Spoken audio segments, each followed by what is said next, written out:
अस्मद्गुरुसमारम्भां यतिशेखरमध्यमां लक्ष्मीवल्लभपर्यन्तां वन्दे गुरुपरम्पराम् ஆழ்வார்கள் வாழி அருளிச் செயல் வாழி தாழ்வாதமில் குறவர்தாம் வாழி ஏகழ்வாறு முய்ய அவர்கள் உரைத்தவைகள் தாம் வாழி செய்யமறை தன்னுடனே சேர்ந்து. ஆழ்வார்கள் அருளிச் செய்த திவ்ய பிரபந்தம் என்கிறது முழுவதும் தொகுதியாக ஏறக்குறைய 4000 பாசுரங்களை கொண்டது. நம்மாழ்வாரிடத்திலிருந்து 4000 திவ்ய பிரபந்தங்களையும் பெற்றவர் நாதமுனிகள்.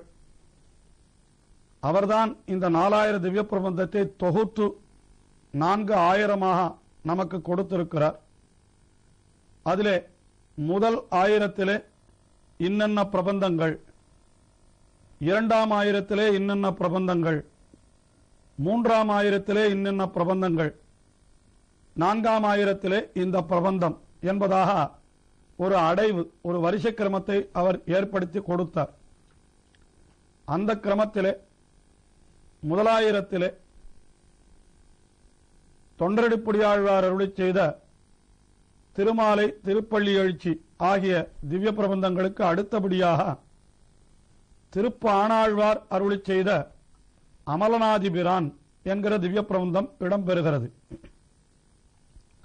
இது முதலாயிரத்தில் இருக்கக்கூடிய 9வது திவ்ய பிரபந்தம் ஆகும். இந்த திவ்ய பிரபந்தத்தை அருளிச் செய்தவர் அவர் பாணர் குலத்திலே அவதரித்தபடியினாலே அவருக்கு திருப்பாணனார், திருப்பாண ஆழ்வார் என்றே பெயர் ஏற்பட்டது. அவருடைய இயற்பெயர் வேறு இருந்திருக்கலாம், ஆனால் அது நமக்கு தெரியவில்லை. அவருக்கு பாணர் என்றே திருநாமம்.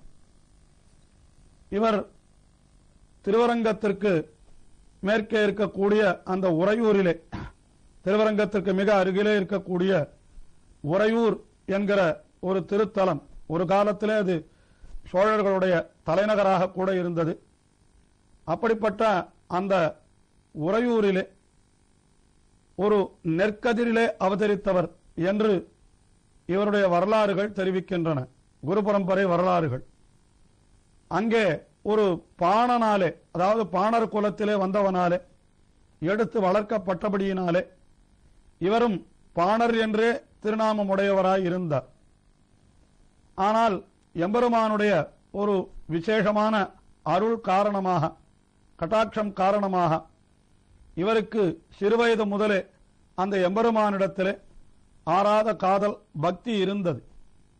ஆயினாலே அவர் காவிரியின் இக்கரையில் இருந்து கொண்டே, அதாவது திருவரங்கத்திற்கு இருபுறமும் காவிரி ஓடுகிறது அல்லவா, அந்த காவிரியினுடைய அக்கறையிலே இருந்தவர் இந்த திருப்பாணனார்.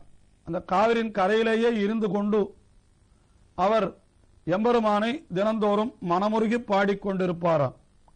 தம்மை மறந்து அந்த எம்பெருமானை, திருவரங்கநாதனை மனக்கண்ணாலே கண்டு அப்படியே பாடிக்கொண்டிருப்பார். ஆனாலும் இவர் இருந்தது தாழ்குலமாகையினாலே அந்த கால நடைமுறைப்படி அவர் அந்த குலத்தினுடைய ஒரு பண்புக்கு சேர அவர் ஊருக்குள்ளே அவர் பிரவேசிக்கவே இல்லை. ஊருக்குள்ளே தாம் வருவதும் கூட அது அந்த ஊருக்கு கேடு விளைத்துவிடும் என்பதாக தாமே அப்படி ஒரு உறுதி பூண்டு அவர் அந்த காவிரி கரையில் இருந்து கொண்டே எம்பெருமானை மனக்கண்ணாலே சேவித்துக் கொண்டிருந்தார். இப்படியே பல வருடங்கள் கழிந்திருக்க வேண்டும். அப்பொழுது ஒரு நாள் பெரிய பிராட்டியார் ஸ்ரீமகாலட்சுமி அவள் திருவரங்கநாதனை பார்த்து, இப்படி உம்முடைய பக்தர் எங்கோ வெகு தூரத்திலிருந்து உம்மை துதித்துக் கொண்டிருக்கிறாரே, அவரை உம்மிடத்திலே சேர்த்துக் கொள்ள வேண்டாமோ என்று கேட்டதாகவும், அதனாலே பெரிய பெருமாள் தமக்கு திருவாராதனம் செய்பவரான லோகசாரங்க மகாமுனிவர் என்கிற அந்தணர் அவரை அனுப்பி உம்முடைய தோளிலே அந்த பாணரை சுமந்து வாரும் என்று நியமித்ததாகவும் வியாக்கியானங்களிலே சரித்திரங்கள் காட்டப்படுகின்றன. அந்த அந்தணரை நியமத்தி நீர் போய் அவரை உம்முடைய தோளிலே ஏற்றி வாரும் என்று. ஆனால் வேறு பல நூல்களிலே இந்த சரித்திரம் இன்னும் சற்று வேறு விதமாக அப்படி சொல்லப்பட்டிருக்கிறது. அதாவது லோகசாரங்க மகாமுனிவர் தினந்தோறும் எம்பெருமானுக்கு திருவாராதனம் செய்வதற்காக காவேரியிலிருந்து தீர்த்தம் எடுத்து வருபவர் ஆகையினாலே அவர் தீர்த்த குடத்தை எடுத்துக்கொண்டு காவேரிக்கு சென்ற பொழுது அந்த வழியிலே இந்த திருப்பாணனார் இவர் தீர்த்தம் எடுக்கிற துறையிலே அங்கே நின்று கொண்டு அவர் மனமுருகி எம்பெருமானை நோக்கி திருப்பாணர் பாடிக்கொண்டிருந்ததாகவும் இவர் அவரை பார்த்து பாணா விலகினில் விலகினில் எனக்கு வழிவிடு என்று இவர் சொன்னபொழுதும் கூட அது மெய்மருந்திருந்தபடியினாலே அந்த பாணனுடைய காதிலே விழவில்லை. உடனே லோகசாரங்கர் கீழே இருந்த ஒரு கல்லை எடுத்து அவர் மீது எரிந்தார். எரிந்தால் அதனாலே அவர் மேலே அந்த கல் பட்டு அவருக்கு ஒரு சிறிது மேனியிலிருந்து ரத்தமும் கூட பெருக தொடங்கிவிட்டது.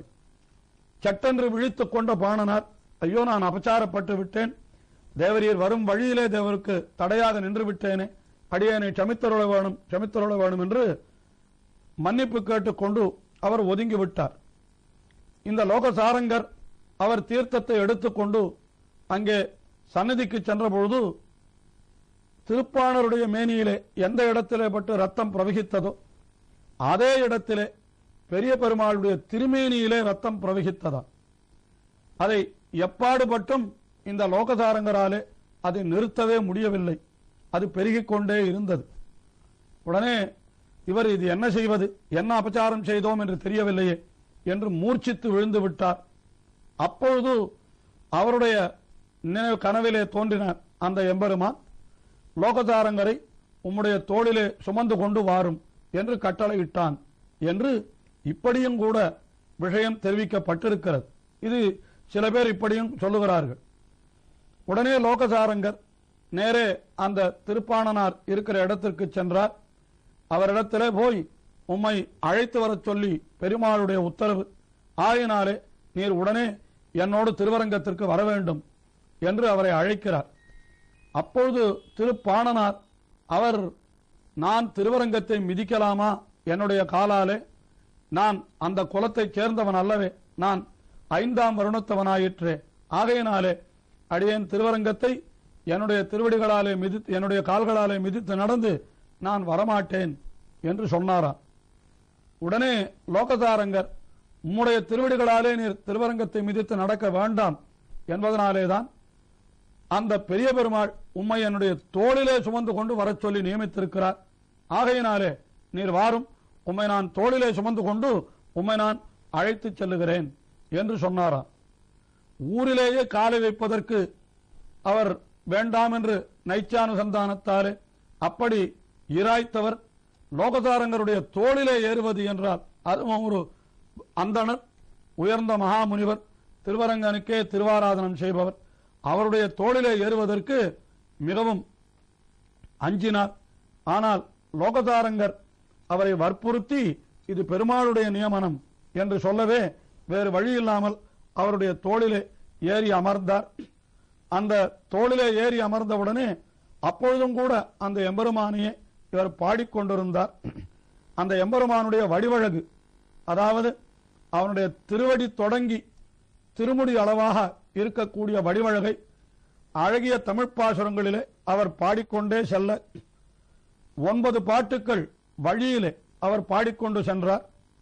முடிவிலே 10வது பாட்டு அந்த திருவரங்கன் முன்பு கர்ப்ப கிரகத்திலே அவரை கொண்டு போய் இறக்கி விட்ட பொழுது அங்கே அந்த எம்பெருமானுடைய வடிவழகை நேரிலே கண்டு 10வது பாசுரத்தை அருளி செய்தார். அடுத்த கணம் அந்த எம்பெருமானுடைய திருமேனியோடு இவர் மறைந்து விட்டார். அதாவது அங்கே அந்த எம்பெருமானுடைய திருவடி பார்ஸ்வத்திலே இந்த லோகசாரங்க மகாமுனிகளுக்கு சேவை சாதித்தார். அதாவது எம்பெருமான் அவரை அப்படியே ஏற்றுக்கொண்டு விட்டான். அந்த எம்பெருமானை கண்டவர் அவனுடைய அழகை பார்த்தவுடனே என் அமுதனை கண்ட கண்கள் மற்றொன்றினை காணாவே, இந்த திருவரங்கநாதனை தவிர வேறு எதையும் என்னுடைய கண்கள் இனிமேல் காணாது என்று சொன்னார். அப்படியே அந்த லோகசாரங்கர் கண்முன்பே அந்த திருப்பாணாழ்வார் மறைந்து விட்டார். அப்படியே எம்பெருமானுடைய திருவடிகளிலே சேர்ந்து விட்டார். அங்கே திருவடி பார்ஸ்வத்திலே, அதாவது திருவடி பக்கத்திலே திருப்பாணாழ்வார் அங்கேயே இருந்து கொண்டு எம்பெருமானுக்கு அந்த பாசுரங்களை பாடுகின்ற கைங்கரியத்தை தொடர்ந்து செய்து கொண்டிருப்பதாக இந்த லோகசாரங்கரும் தம்முடைய திருஷ்டியாலே பார்க்கும்படியாக அப்படி ஒரு வைபவம் திருப்பாணருக்கு ஏற்பட்டது. ஆயினாலே இந்த திருப்பாணாழ்வார் அருளி செய்தது 10 பாசுரங்கள் தான். அமலநாதிபிரான் என்று தொடங்குகின்ற 10 பாசுரங்களை திருப்பாணாழ்வார் அருளி செய்திருக்கிறார். அதிலும் 9 பாசுரங்கள் வழிநடையிலே என்றும், அதாவது லோகசாரங்கர் அந்த திருப்பாணரை தம்முடைய தோளிலே சுமந்து வருகின்ற பொழுது வழியிலே 9 பாசுரங்களை அருளி செய்தார் என்றும், 10வது பாசுரத்தை அந்த கர்ப்ப கிரகத்திலே திருப்பிரம்புக்கு உள்ளே என்று சொல்லுவார்கள். அதாவது ரங்கநாதன் கர்ப்ப கிரகத்திற்கு முன்னாலே அந்த ஒரு பிரம்பு வைக்கப்பட்டிருக்கும். அதாவது அது தாண்டினால்தான் கர்ப்ப கிரகம். அந்த திருப்பிரம்புக்கு உள்ளே அவரை அழைத்தான். அப்பொழுது அவர் 10வது பாசுரத்தை பாடினார் என்று இப்படி வியாக்கியானத்திலே பெரியவாச்சான் பிள்ளை, அழகிமணவாள பெருமாள் நாயனார் ஆகியோர் காட்டியிருக்கிறார்கள். இந்த திருப்பாணருக்கு அந்த எம்பெருமான் கட்டளையினாலே அந்த முனிவருடைய தோளிலே ஏறிக்கொண்டு வரக்கூடிய ஒரு நிலை ஏற்பட்டபடியினாலே அவருக்கு முனிவாகனர் என்றும் கூட ஒரு பெயர் ஏற்பட்டது. அதாவது முனியை வாகனமாக உடையவர். அப்படிப்பட்ட திருப்பாணாழ்வார் அருளி செய்த மிக அற்புதமான திவ்ய பிரபந்தம் தான் அமலநாதிபிரான் என்கின்ற திவ்ய பிரபந்தம். அந்த திவ்ய பிரபந்தத்தினுடைய அற்புதமான பாசுரங்களை நாம் தொடர்ந்து அனுபவிப்போம்.